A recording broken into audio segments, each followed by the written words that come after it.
Bonjour, aujourd'hui je vais vous parler de la rumeur. C'est une expérience qui a été faite par Alport et Postman et c'est une très bonne expérience parce que cette expérience est toujours actuelle dans notre société en 2020 et c'est très important donc de se pencher sur ce sujet-là aujourd'hui en psychologie.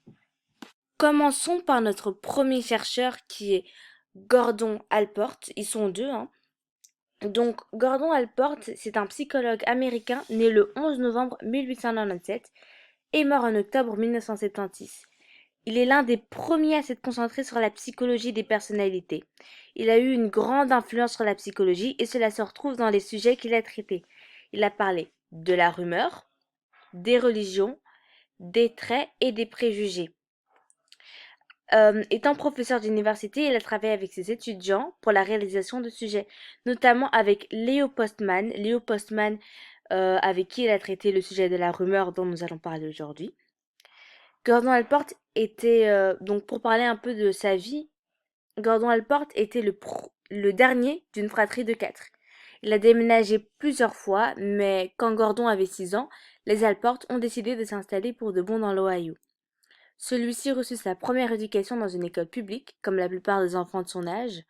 Étant donné que John Edward Alport était médecin et vu l'insuffisance de structures hospitalières là où il vivait, les Alport firent de leur maison un hôpital. Alors, il faut savoir que s'ils ont fait leur maison un hôpital, alors les enfants devaient vivre du coup dans un climat ambiant ou avec les patients, le personnel médical.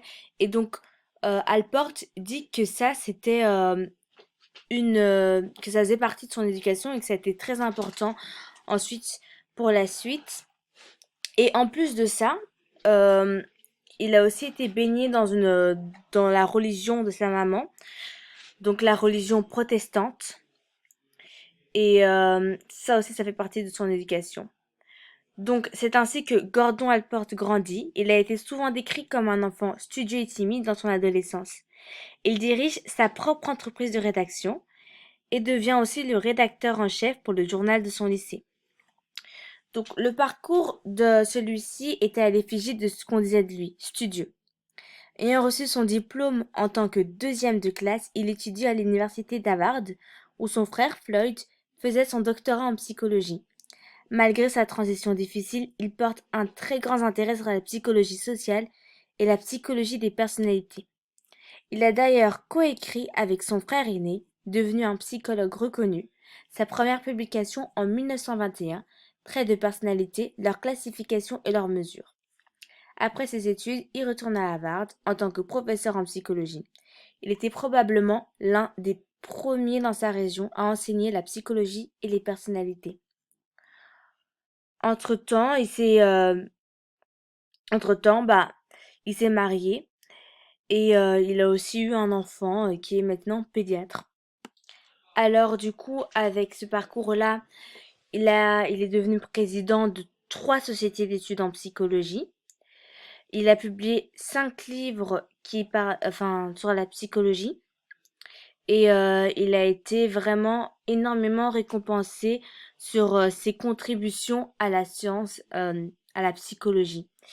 Donc maintenant, on va passer à Léo Postman. Donc c'est un peu plus court parce qu'il est moins connu qu'Alport. Alors, Léo Joseph Postman. Donc lui, il est né le 7 juin 1918 et est mort le 22 avril 2004. Il était l'un des... Il est un... Ah, désolé. Il est un psychologue américain d'origine russe. Il est connu pour ses recherches concernant la mémoire humaine. En 1961, il a fondé l'Institut d'apprentissage humain de Berkeley, qui est devenu plus tard l'Institut des sciences cognitives et cérébrales. Certains le décrivaient comme l'un des psychologues les plus prolifiques du siècle dernier. Donc pour ceux qui ne savent pas ce que veut dire prolifique, ça veut dire euh, celui qui est prolifique, qui produit beaucoup. Donc l'un des psychologues qui a vraiment beaucoup produit dans ce siècle-là. Alors, parlons maintenant du contexte historique, parce qu'il est vraiment très important pour l'expérience. Alors, l'expérience de la rumeur a été faite en 1945 Dans un laboratoire, le but était de comprendre très clairement la distorsion entre la réalité et la rumeur.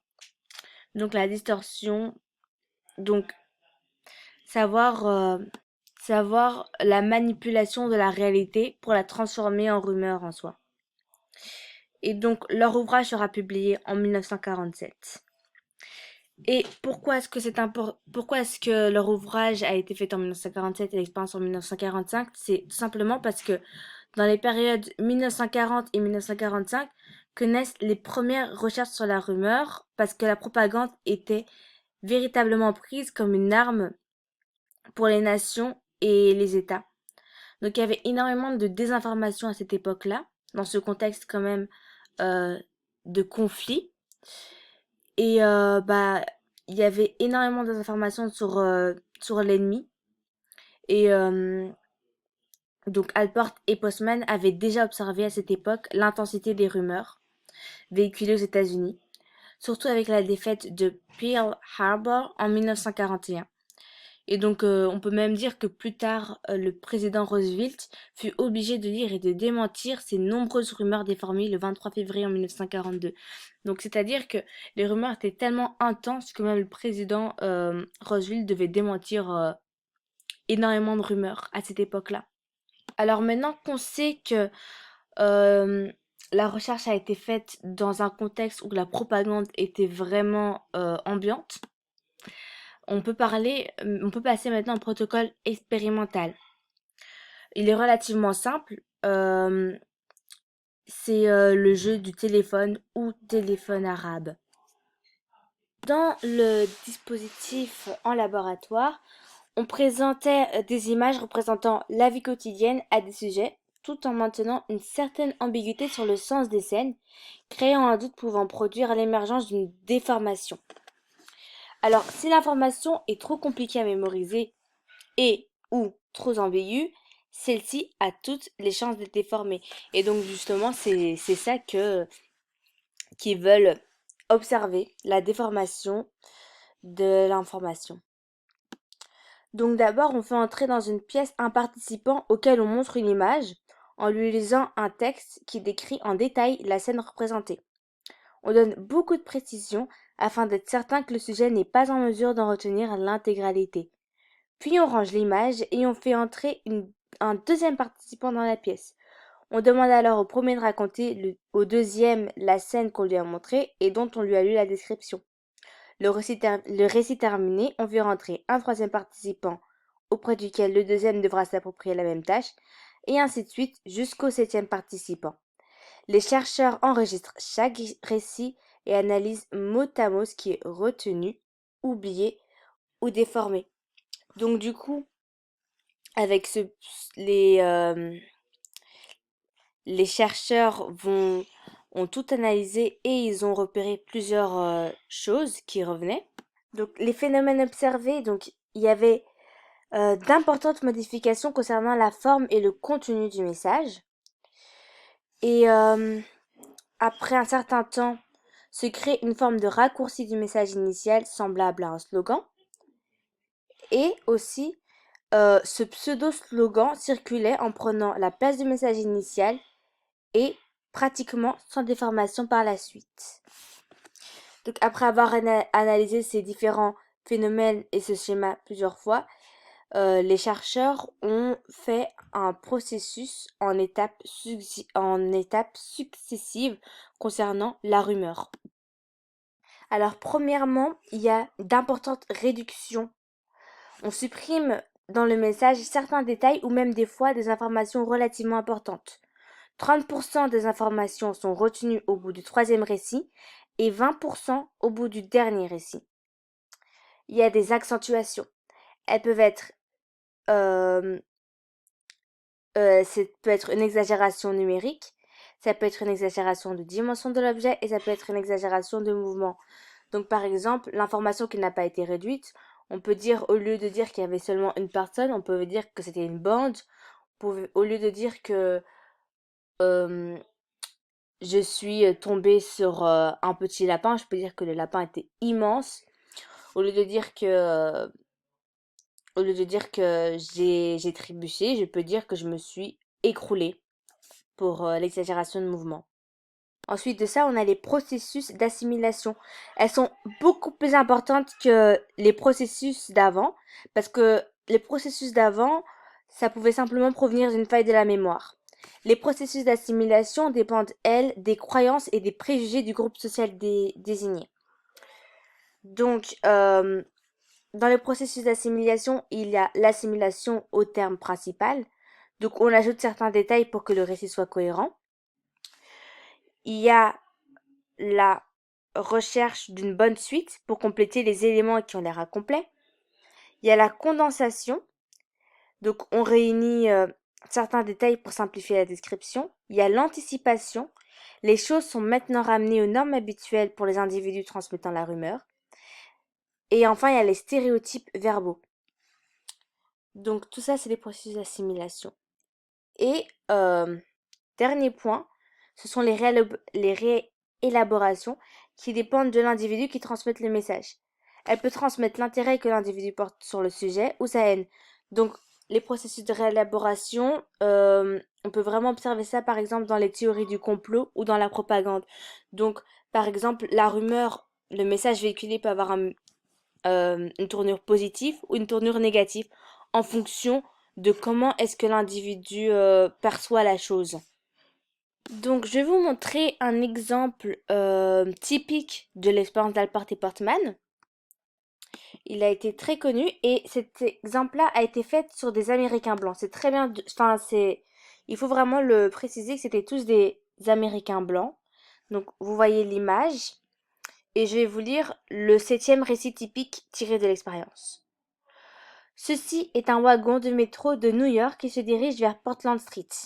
Il y a une femme juive et un noir qui tient un rasoir dans sa main.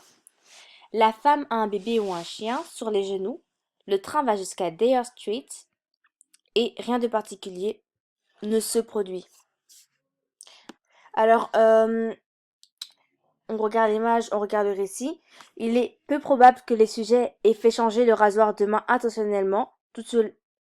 Il semble que tout cela s'est fait inconsciemment, avec les préjugés des années 40 sur les Noirs américains. Parce que, je ne sais pas si vous voyez bien, je vais essayer de zoomer. Donc voilà, regardez, le rasoir était dans la main du blanc et pourtant on le passe à la main du noir et on parle pas forcément des autres personnes qui sont là-dedans. Donc vraiment, on peut bien voir, on peut vraiment très bien observer la rumeur, comment est-ce qu'elle déforme l'image. Enfin, un message principal, désolé. Bon, alors, malgré le fait que malgré le fait que cette expérience puisse perdre sa crédibilité du fait qu'elle a été produite en laboratoire, elle fut toutefois confirmée notamment par l'expérience de Peterson Gist en 1951, qui reproduit l'expérience, mais cette fois-ci dans un petit village au sujet d'un meurtre, et on peut observer les mêmes phénomènes qu'Alport et Postman affirmaient. Donc, des créations accusatrices à partir de rien.